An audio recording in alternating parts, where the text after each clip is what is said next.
நேற்று இரவாகும் போது சுமார் 90 சடலங்கள் கராப்பட்டிய வைத்தியசாலைக்கு கொண்டு வரப்பட்டன. இந்த எண்ணிக்கை மேலும் அதிகரிக்கலாம். இவ்வாறு சடலங்கள் வந்தால் வழமையாக பிரேத பரிசோதனைகளை செய்வதன் பின்னர் சடலத்தை என்ன செய்வது என்பது தொடர்பில் உரிய நாடுகளிடம் கேட்போம். அப்போது அந்த நாடுகள் அதிகமான சந்தர்ப்பங்களில் சடலங்களை அடக்கம் செய்வதற்கு அல்லது அந்த நாடுகளுக்கு கொண்டு செல்வதற்கு அனுமதி வழங்குவார்கள். அந்த சடலங்களை எப்பொழுதாவது அவர்களின் நாட்டுக்கு கொண்டு செல்ல வேண்டும் என ஈரான் அரசாங்கம் நேற்று நமக்கு அறிவித்திருந்தது.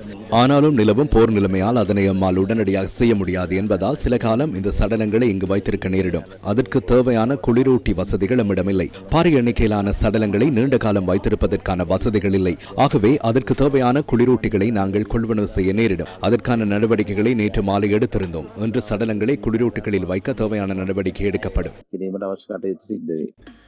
ஈரான் கடற்படைக்கு சொந்தமான ஐரிஸ் டேனா கப்பல் நேற்று அதிகாலை 5:08 அளவில் டோபிடோ தாக்குதலுக்கு இலக்காகி மூழ்கியது. இலங்கை ஆண்மித்த சர்வதேச கடற்பரப்பில் குறித்த கப்பல் தாக்குதலுக்குள்ளானது.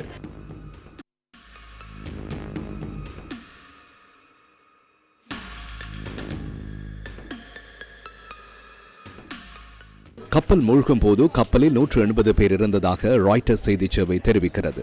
சர்வதேச கடல் போக்குவரத்து ஒப்பந்தங்களின்படி கப்பல் அந்த சந்தர்ப்பத்தில் இருந்த கடற்பகுதியில் விபத்து ஏற்பட்டால் அதனை மீட்பதற்கான ஒத்துழைப்பை வழங்கும் பொறுப்பு இலங்கைக்கு உள்ளது.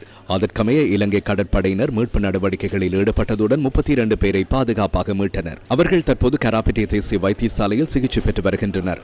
தாக்குதலினால் உயிரிழந்தவர்களின் சடலங்கள் நேற்று இரவு கராப்பட்டி வைத்தியசாலைக்கு கொண்டு வரப்பட்டது.